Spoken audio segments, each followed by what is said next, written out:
Blues in the Night from 1941 was a musical crime film featuring a blend of music, drama, and crime, and it's notable especially for the title song, which was nominated for an Academy Award.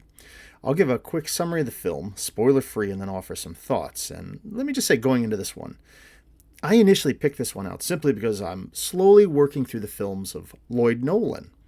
And then I discovered this one, and what can I say? Watching it, it was a great surprise. The film is a blast. I really enjoyed this one, and I'm looking forward to doing a review of this film. Well, our story begins at a bustling, smoky bar in St. Louis, where we find jazz pianist Jigger Pine, who is played by Richard Wharf. Now, he plays as part of a quintet. There's drummer Peppy, played by Billy Hallop, clarinet player Nicky, played by Elia Kazan, and bass player Pete Bassett, played by Peter Whitney.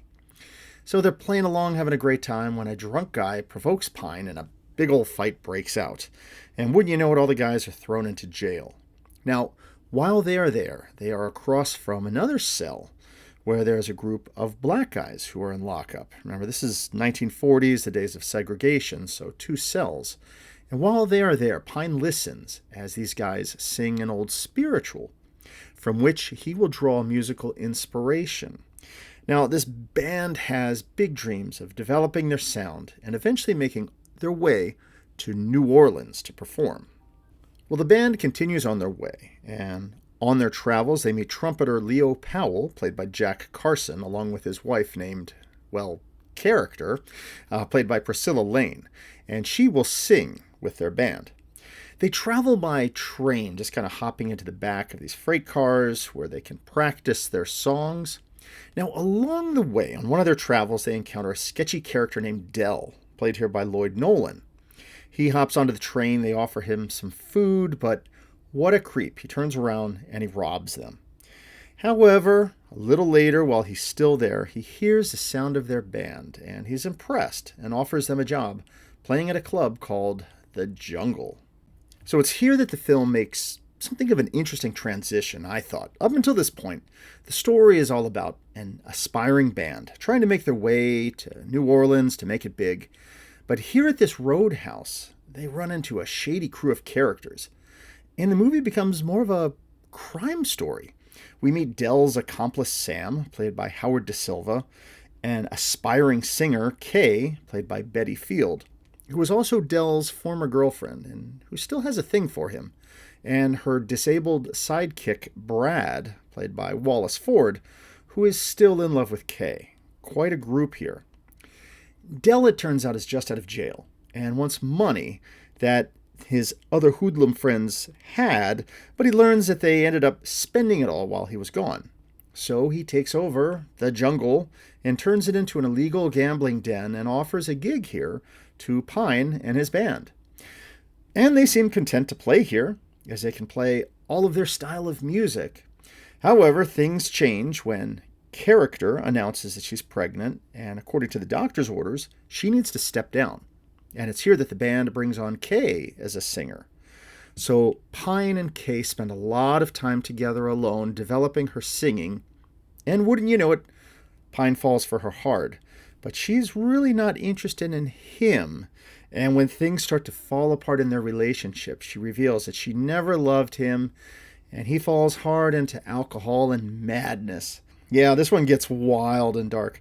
I can't say much more about this story. I don't want to give away spoilers, but what will happen to Pine and his band? Can they get it together and make it big? Or are they going to be stuck here with Dell in his den of iniquity? Well, you have to see the wild ending for yourself. So some thoughts on this one. Blues in the Night was released in 1941. It was a musical crime film directed by Anatole Litvak.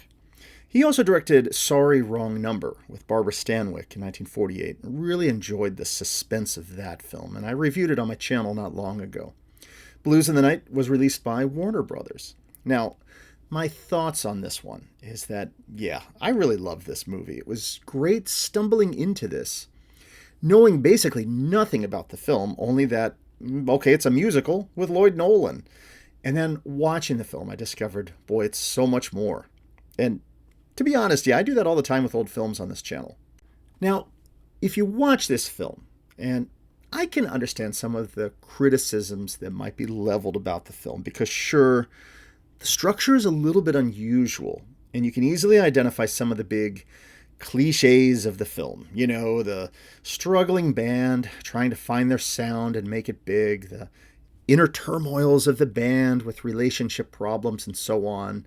You know, one member who's hooked on gambling. You've got the musician who falls for the manipulative femme fatale who doesn't really love him after all, and how the band just sort of falls apart because of this. You know, that sort of thing. But to me, that just sort of added to the richness and color of the film, which to me was just a wild blend of musical and crime film. To me, it almost felt like two unrelated films that they kind of put together, and it works. I thought the pacing was great, the music keeps your feet tapping as you watch, and by the end, everything comes to a satisfying conclusion. It's that good. And that music in the film, wow, just frequently paired up with some amazing filmmaking sequences. I mean, just watch some of these transition scenes as the music plays and we see the band on the move.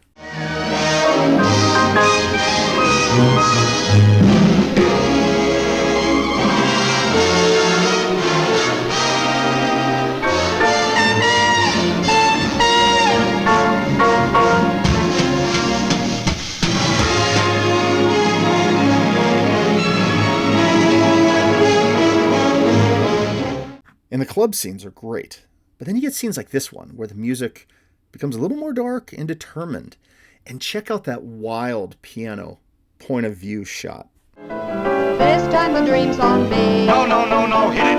Take my hand and you look at me adoringly. Come on, ride it, Kay, ride it. But as things stand, this time the dream's on me. You can get it, listen, Kay. I won't. You will. I can't. Sing it. I can't. A little later in the film, the sequences start to go all psychedelic as the character Pine slips into madness. And, oh man, what is going on with that piano?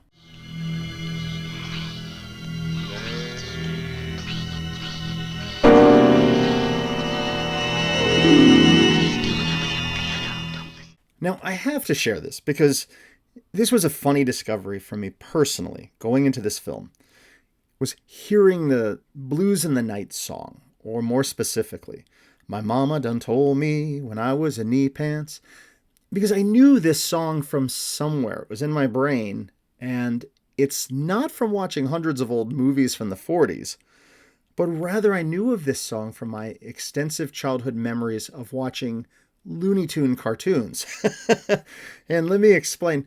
Composer Carl Stalling would frequently work in this Blues in the Night melody into his musical scores for the various Looney Tunes and Merry Melodies cartoons in the 1940s and 50s. I grew up watching an unhealthy amount of these cartoons when they were in their syndicated run back in the 80s. One that comes to mind is the episode My Favorite Duck from 1942, where Daffy Duck endlessly torments Porky Pig while he's out camping. And while Porky, he instead wants to be singing On Moonlight Bay, you've got Daffy who just keeps breaking in with My Mama Done Told Me. My mama done told me when I was in knee pants. My mama done told me, son. So more on the music from this film, namely that main song, The Blues in the Night. This was by Harold Arlen with lyrics by Johnny Mercer.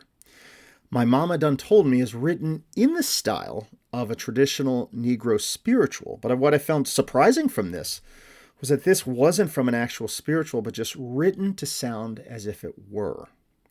And the song was actually nominated for an Academy Award for Best Original Song, and it would later be recorded by performers like Frank Sinatra, Ella Fitzgerald, and others. Arlen and Mercer would work on other popular hits like That Old Black Magic and One for My Baby and One More for the Road. It's 2:45, there's no one in the place except you and me. Man, great stuff. My wife says I was born in the wrong century. One of the things I found interesting while watching this was that many of the primary performers of this film were, I guess what you could call more second-tier stars. I mean, outside of like Lloyd Nolan and Howard Da Silva, of course, I wasn't familiar with many of these leads. But what I found curious is how much they resembled other more mainstream actors. For instance, the star Richard Wharf sort of has a Cornell Wilde look, or maybe Robert Taylor. Priscilla Lane looked to me a lot like Mary Beth Hughes. Jack Carson, maybe channeling a little William Bendix, and Betty Field for sure resembled Anne Savage to me. In fact, her tyrannical character with those evil eyes really gave me vibes of the noir classic Detour, especially when she goes more wild and evil towards the end of the film. But that was just me watching this. I couldn't help but notice the similarities, and you can let me know in the comments if I'm completely off my rocker here. It was also interesting that the character in the film, Nikki, the enthusiastic band member, was played by Elia Kazan, someone that I learned in researching the film is not as well known as an actor, but more so for his direction, as he directed numerous legendary films later in life, including A Streetcar Named Desire in 51, On the Waterfront in 54, and East of Eden in 55. Well, let me wrap this one up, and thanks for watching this review. In the end, Blues in the Night is more than just another early 40s musical. It's just a wild blend of film noir meets smoky jazz club with a great story of a band. You got some bright characters and amazing music. And look, Harold Arlen and Johnny Mercer's score just really swings in this movie. Honestly, it's a little uneven in places, and it can get a little dark and moody and even a little trippy, but it's still a treat. If you've never seen this film, or if, like me, you grew up watching Looney Tunes and wondered where that one melody came from, well, this is where you go. Blues in the Night was a fantastic film, and it's one worth checking out.